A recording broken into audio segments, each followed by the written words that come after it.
I want to start out by offering many thanks to the National Historic Trust for Preservation for all their labors of love, for the 3 National Rosenwald Schools conferences they've held thus far, and for finally holding one in the state that built the most Rosenwald schools. And of the southern states that built the Rosenwald schools, 15 in number, you can see here where North Carolina, sorry, the highlight's in the wrong place, built the most schools, far and away the most schools. I'm sure your first question might be, where in the world is the Ware Creek Rosenwald School? And to help you out with that, I have a map of North Carolina, where you can see all 100 counties. And we're located in the far eastern part of the state.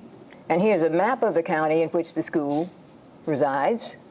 And here's a close-up showing the exact location of the school on Malls Point Road in Blunt Creek. My presentation is called The 12 P's of Progress.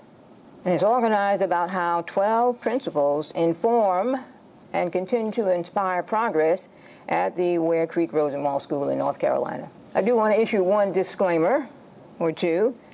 I am not speaking to you as an employee of the North Carolina Department of Commerce. I'm also not speaking to you as a part-time employee of Beaufort County Community College.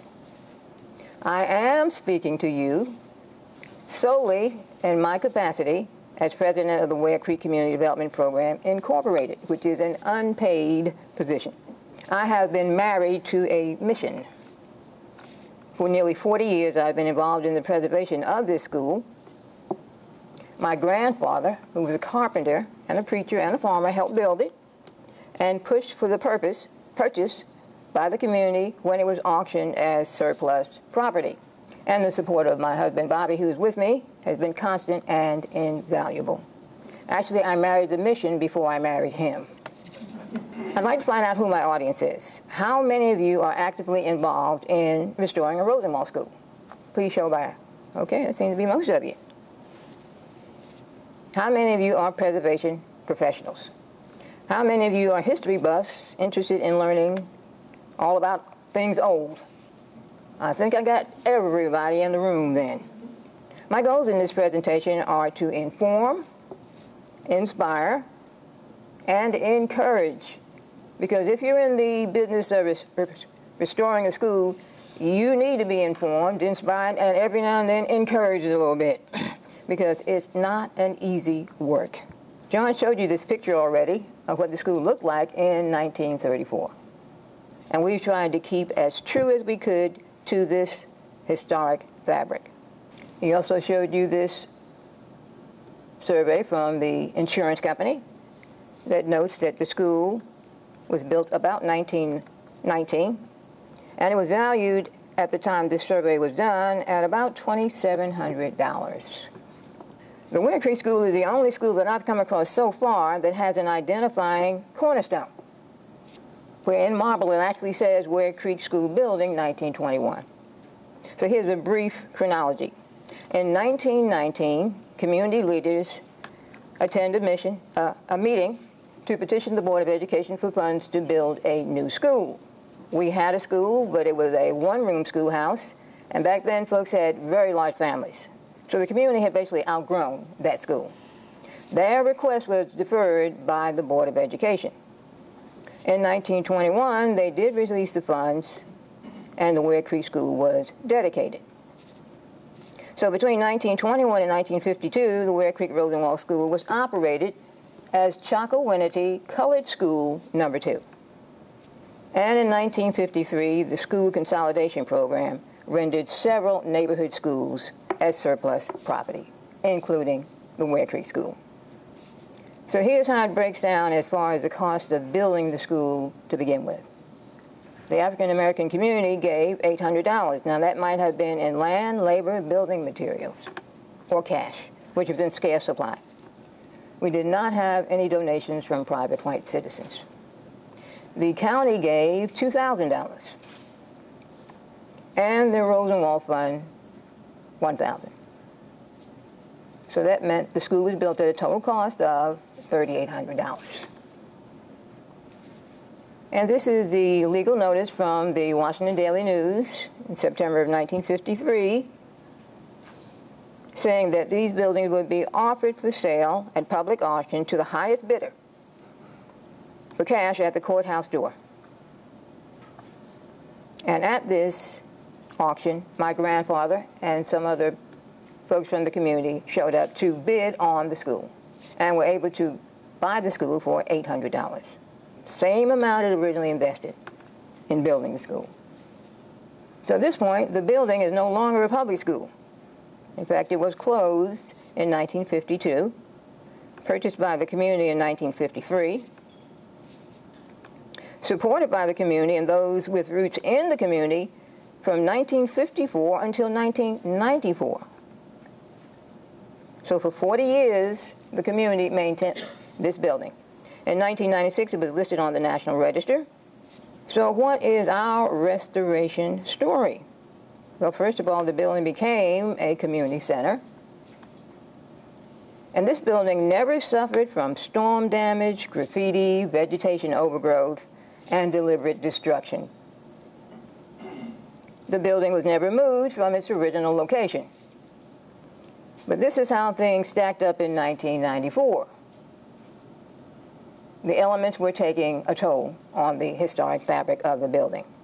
And I'm happy to say, through some hard work, it now looks more like this. The east side or rear of the building was even worse state than the front. And you can see here the 3 chimneys that used to be there, so that each one of the 3 schoolrooms were heated by its own individual wood stove.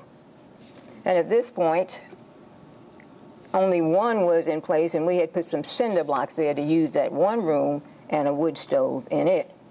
But we decided early that we wanted to restore it to its original condition, and that's what we worked on. Instead of just filling in those holes, we got an old master brick mason to come out there and redo them with some old bricks. At that point also, the foundations holding up the school were badly damaged. So what's going on at the school right now? Well, 2 signature programs focused on meeting real community needs are in place. And one we call Literacy for Life, which focuses on education, and the other, Fitness for Life, which focuses on health. Literacy for Life involves reading comprehension, computer literacy, career literacy, and financial literacy. And Fitness for Life involves preventing chronic health conditions, living healthy with chronic conditions, and increasing physical activity and improving nutrition. But remember, the restoration is not the destination. It's only one more step forward in the march to community engagement and improvement. Only your community's most visible commitment to community development. And it's only a commencement of a new chapter as a major community resource. Well, how did it happen? Well, first of all, you need a statement of purpose. And our first statement was to reestablish the function of the building as a community resource for education. And we wanted to meet the needs of area adults for improvement and enhancement of their health, and provide an audience and meeting space for local service-providing agencies. So our restoration came with a purpose, and our vision was to have an adult education center providing schooling to local residents in a nurturing setting, just the way it was done in the old days.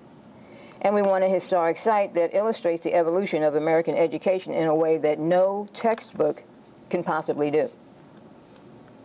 And we wanted a laboratory of community development, fostering development of leadership skills.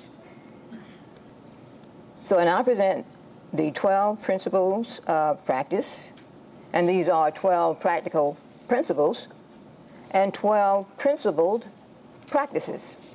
And here they are: prayer, priorities, patience, partnerships, preservation, protection, persistence, phases, power, provision, participation, and posterity. And running in the background is another P, and that's presence. You have to realize that you are living in the presence of the past. And that's obvious when you enter one of these buildings. And running in the foreground, another P, purpose. Remember, you're looking at the means and not the end. Your purpose is not just to restore a physical building in the local environment. Your purpose is to restore full functionality and usefulness to a major community resource. In most rural communities like ours, there are 3 challenges that remain to be met. The first is education, the second, health, and the third, wealth. And these 3 challenges have got to be met. So I now present the 12 P's, beginning with principle number 1. And the reason why prayer is number 1 is because of this very cogent statement from Jeremiah. It is not in man that walketh to direct his steps. So the very first P is prayer. Prayer built the Rosenwald schools.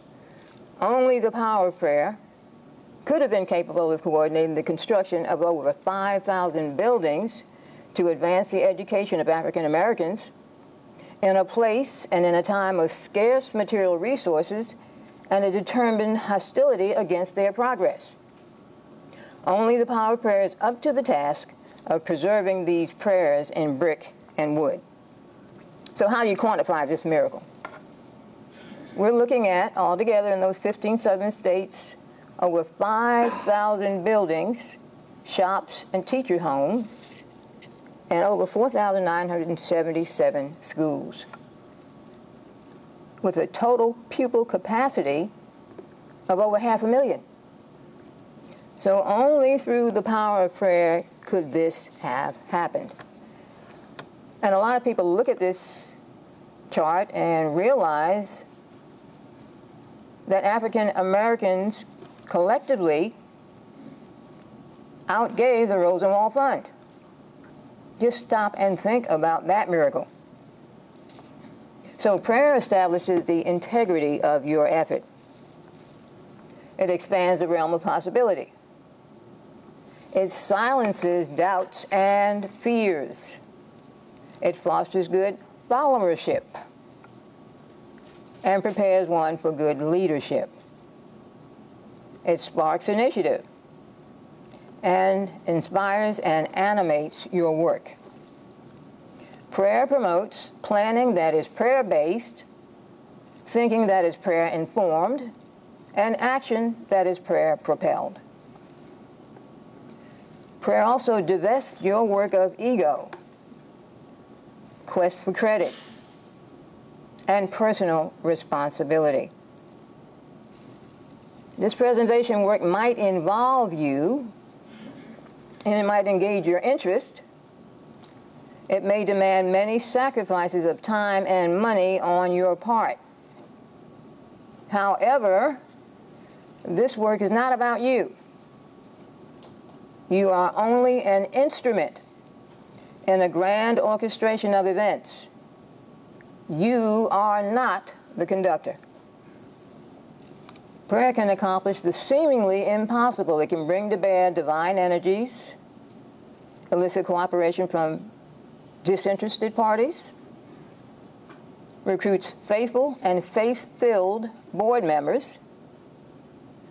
And just so you don't think I accomplish this work by myself, I'd like to mention our faith-filled board members: Ms. Edna Muhammad, her husband Thessalonia Muhammad, Arlene Willis, and Reginald Willis, and of course my husband. It doesn't take an army to accomplish what you need to do. And sometimes the more people you have, the more confusion you have. The second P is priorities. When you make the appropriate priorities, you open the way for founding decision-making on a logical basis.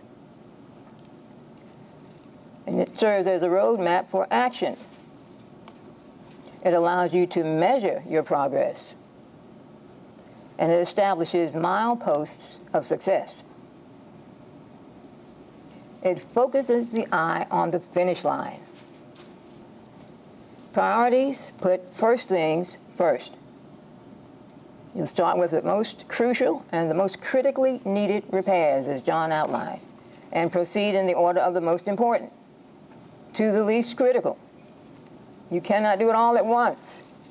So you're going to be making progress from preservation to restoration to renovation to refurbishment to improvement to expanded use. Remember, priorities are always forward-facing. They never look backwards. And there really is no time or extra resources to waste on backtracking and correcting mistakes. Then there are people priorities. You need to conduct a real needs assessment for your community. And my informal needs assessment on my job as an employment consultant uncovered literacy deficiencies in working-age adults that were in large part preventing them from becoming employed. Then there's the question of priority of use. Ask yourself, are there other buildings in your community that are available for a variety of programs? In many cases in these small areas, there isn't. Are there other service-providing agencies already at work with whom you can join? Do you need to focus first on the needs of the community members to improve their lives? Or can you be a historic site and a community center at the very same time? The third P is patience. Patience honors God's timing, provides space for reflection, inspires greater resolve, conserves energy, removes the rush to worship mere human planning. Preservation work is not for impatient people. This work will take longer than you think, will cost more than you think, and it'll be more work than you think. Only patience can prevail. Impatience rejects God's timing as less than perfect, makes judgment errors at every turn, rushes to get finished, then asks the important questions later, such as, could we have done this better? The fourth principle is partnerships. Partnerships opens the way for others to participate in your vision. It spreads the joy of good works. It shares work, responsibility, and credit. It makes winners of all. It expands the possibility for positive press. Effective partnerships multiply your power to accomplish. And if you invest time in building relationships, these partnerships will pay off. Try to find win-win situations. In our case, over 21 agencies were partners with us in a coordinated effort to develop our program and restore our building. Our combined partnerships provided an invaluable technical support and financial assistance exceeding $100,000. And here are some of those partners. On the technical side, the Cooperative Extension Service, the Division of Archives and History, so well represented by John Wood, East Carolina University, and the North Carolina Rural Economic Center. On the supply side, Lowe's and Sherwin-Williams and Walmart.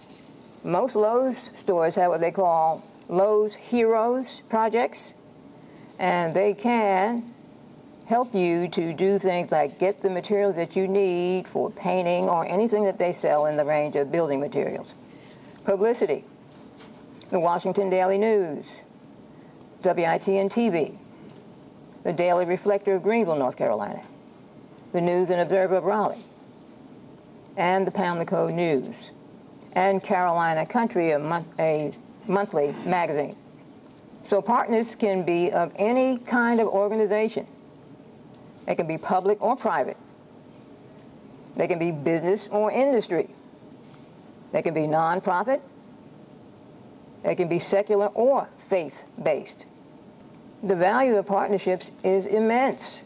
Partners may fill a gap in terms of work or expertise or other resource people. Partners bring their own in-kind contributions. Partnerships can provide momentum. Partnerships can provide positive publicity. It may take collaboration to successfully implement the intervention that you need. And most funders favor collaborations when you're writing grants. Partners can share the credit for success. So who are the right partners?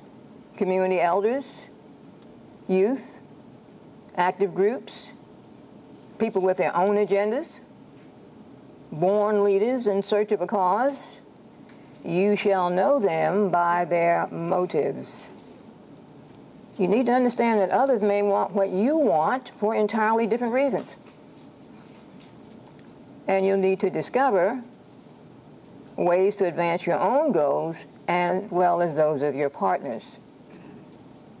So our effective partnerships has been with the North Carolina Division of Archives and History, East Carolina University, local banks, Beaufort County Community College.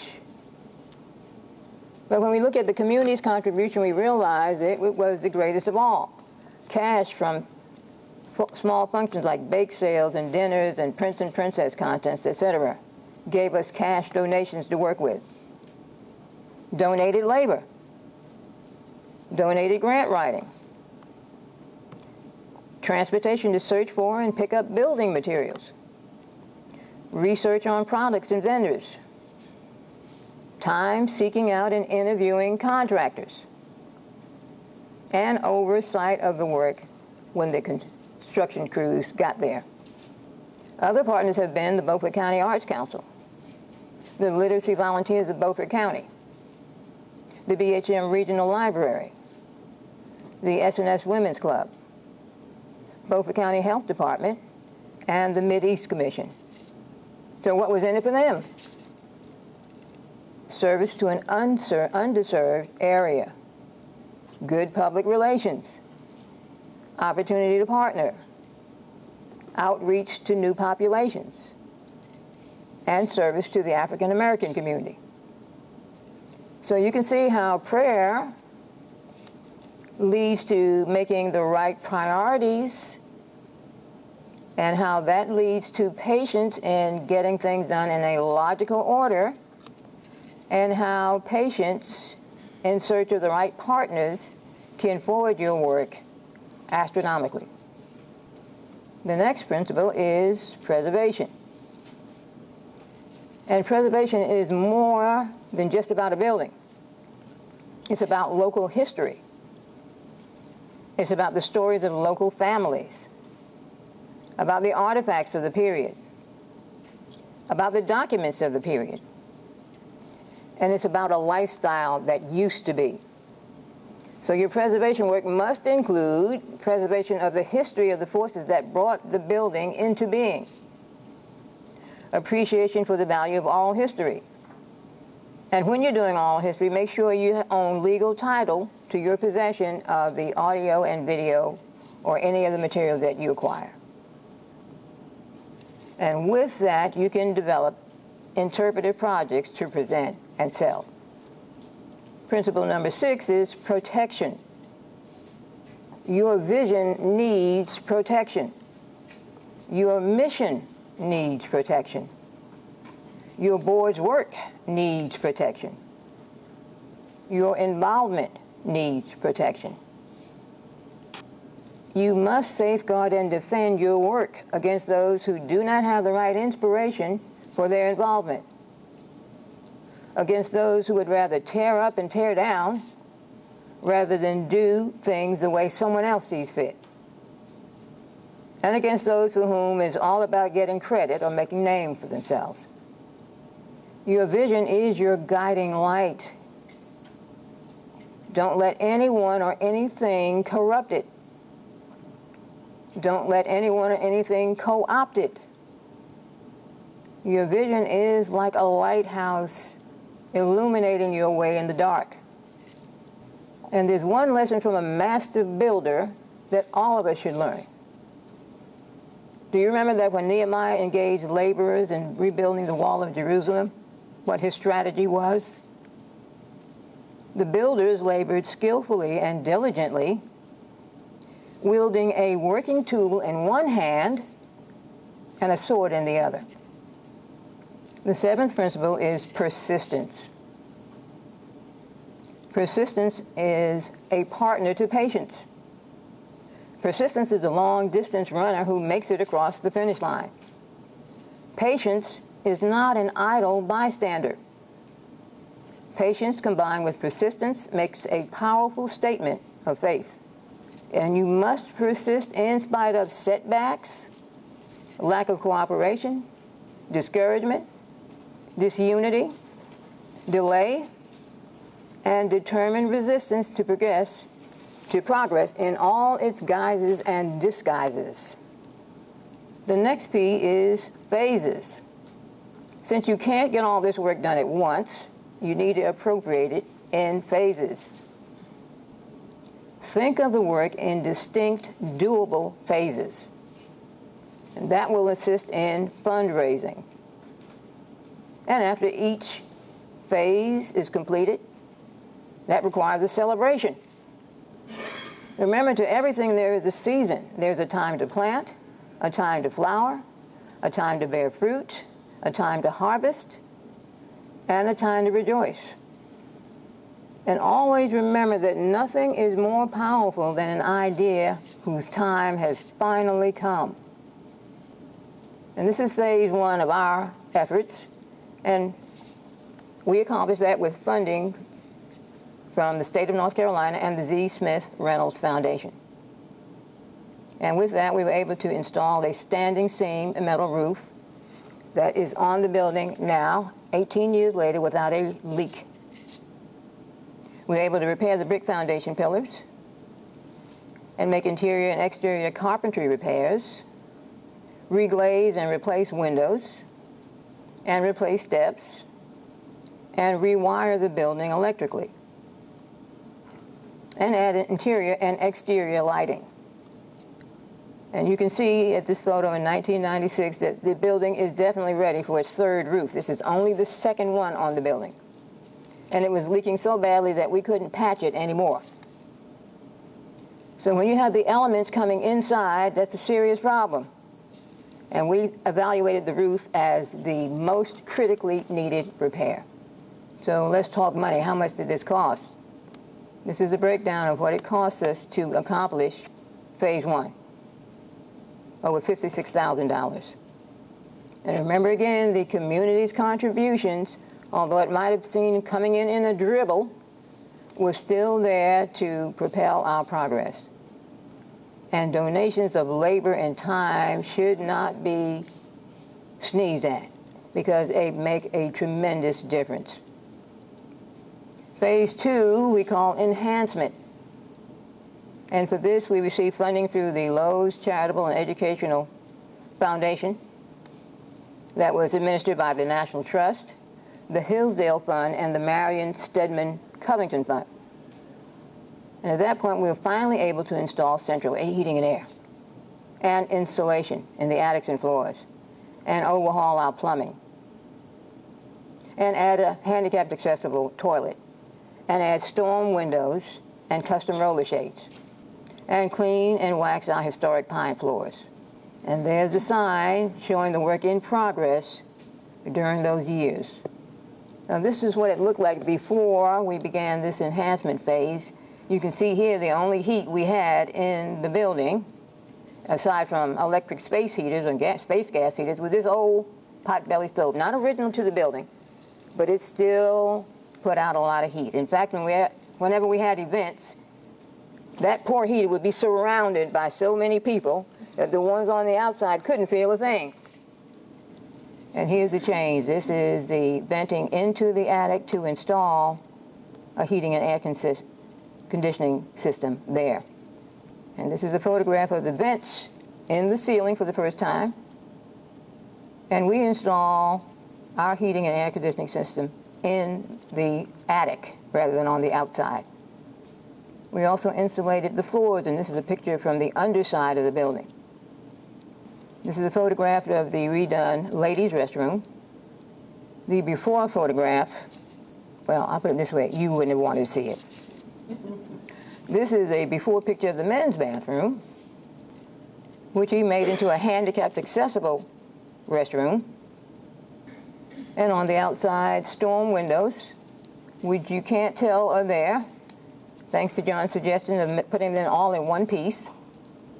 And to celebrate the successful completion of phase 2, the enhancement, we had a celebration. And here you see young Clarence Willis, student, shown with his mother, who was a teacher at the school. And we celebrated his 50th anniversary on that occasion.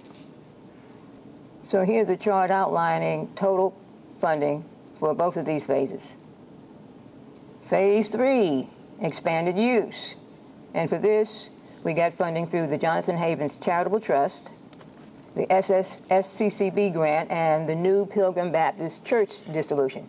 And with that, we were able to purchase chairs, partitions, and tables for our Adult Education Center, an aluminum cabinet sign in the front yard, illuminated at night to advertise our programs, a custom-built picnic shelter, a kitchen makeover, and purchase instructional equipment, and desktop computers and software. And here's a picture showing the sign, again with the same old bricks that form the brick pillar foundation. Principle number 9 is power. And in most cases, when you're faced with a challenge such as this, you almost see yourself as being powerless to do anything about it. And therefore, you act as though your options are limited when they really aren't. And if you see the problem in this way, there's no way you're not going to have limited success. But you have to realize the power of leveraging. We had a white gentleman come to our school who was a noted history buff, and he looked at this figure here and he said, oh well, I can see where most of these schools were built by public tax funds. Well, he missed a major point, didn't he? Those tax funds were leveraged by funds from the African American community and the Rosenwald Fund. And without that leverage, those public tax funds would not have been allocated to building these schools. This is a picture of my grandfather, William David Williams Sr., who was a farmer, carpenter, preacher, and community leader, and a committee man on the local Board of Education. And he was one of the visionaries in our community that understood the power of leverage. Remember, you have something to offer, and you have to offer something. Right now, your building may have space, it may be furnished, it may be heated. You may have equipment that you can use. You may have matching funds, or you may have staff. But remember, God never leaves us totally bankrupt. So appreciate and use the assets that you do have. Remember, even the space inside your building has a monetary value of so much per square feet. Time has a monetary value. Your purchasing power has a monetary value. So offer an opportunity to partner to bring about desirable results for all. And those partnerships have value. So when you're thinking about making the purchases to complete your restoration work, when you purchase something, ask for something in return. And remind your retailer that you can do business with his or her competitor. You need to understand the power of the matching grant concept that built these schools. And maybe you might get a grant. It might be a small grant. You might look at $500. That's nothing. $200, that's nothing. But when you combine them and understand that all of those grants together can form maybe $1,000 with which you can say, we have $1,000, will you give us $1,000? And understand that for-profit businesses make contributions of goods. So ask for their assistance in recognition of the value of your business and customer loyalty. That's how we got a donation of paint from Lowe's and Sherwin-Williams. And those two companies gave us all the paint that we needed to paint the building inside and outside. You are or should be a valued customer at your local bank. The bank may want to recognize you with a community reinvestment grant. So try different banks to see which one will offer their services at the lowest cost. And don't be afraid to build relationships. And there are other external, like goodwill, respect from others, discernment of your expertise, willingness to cooperate with you, recognition of your leadership on an issue, or maybe even fear of your good works. Positive press, negative press are both powerful. When positive items are published about your work, goodwill is generated. And you cannot put a price tag on goodwill. It's both powerful and priceless. And you can use published media reports to document your role as a change agent. And you can place a copy of the appendix in your grant application. Here's a great example of negative press. The local county commission turned down our request for funds to build a new roof. We got so many people sympathetic to our cause as a result of that negative press. But you got to keep things under control. Either your motives, vision, or organization will exercise control, or somebody else will. So make sure the energy behind you is harnessed and that your support has no strings attached. Accept gifts, but not bribes. Principle 10 is provision. And remember, you can't spell that word without including the word vision. Every blessed idea carries its own seed. Don't worry about what you don't have, but be concerned about being wise enough to know how to spend funds before you get them. Then you can have an honest discussion about priorities and not an argument about money. And what good is money when you're not sure what to do with it? Or your spending is not guided by a thorough problem assessment? Or when you're working with folks you can't trust? Or when wise spending guides don't exist?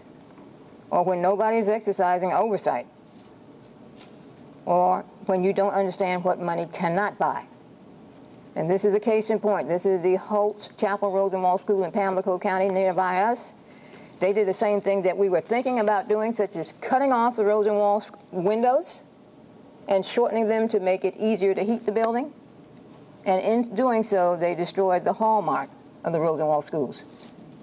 Energy gives you fuel for the long haul, encouragement and disappointment, persistence to press on, stamina to see the project through. Celebrate milestones to refuel. Your organization creates a working environment. That environment can create energy or sap energy.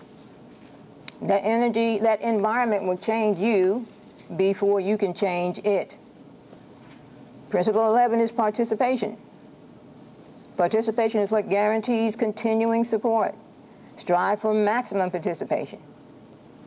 Involve all generations within your community. And don't forget social media. We started holding community college classes even before the building was complete. We just had to pick the time of the year we could hold them. So think about field trips from local students and teachers, or virtual trips via the internet. We inaugurated the Ware Creek Education Center in 2004 in cooperation with the local community college, in a building that always symbolized the community's hunger for education and always symbolized the community's commitment to education, and one expertly constructed and lovingly preserved. And I'm going to show you quickly some of the students in our school and a rundown of classes taught there. And here are the computers that are presently in the building that are owned by the community college. They look like happy folks, don't they? Remember, if the school hadn't come to them, they couldn't have gotten to the school. And this is the plan for the building now. And we had a long partnership with the MS Bike Tour. And this is a picture of one of their stops at our building as a lunch stop. And don't forget oral history. Most of the teachers are gone, but the students are still around. Some ideas on the drawing board: define an authentic skill like quilting or maybe basket weaving. Train others, sell the products, have more student projects, or set up a friends association. It's a great place to teach place-based teacher workshops, or maybe even set up a topical seminar if this building could talk. The last principle is posterity.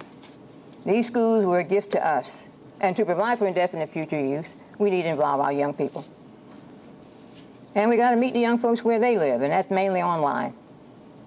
So you got to make your plans for posterity too. The 12 principles guarantee that your success will be measured in the good it accomplishes in your area, in the people it touches, in the lives it improves, in the partnership it initiates, and that inspiration will provide for a future of community endeavors. And there's the building, standing tall, ready to meet the challenges for future funding. Coming soon, Fitness for Life, as part of our Ware Creek Wellness Initiative, another service sorely needed in most communities. Thank you all so much.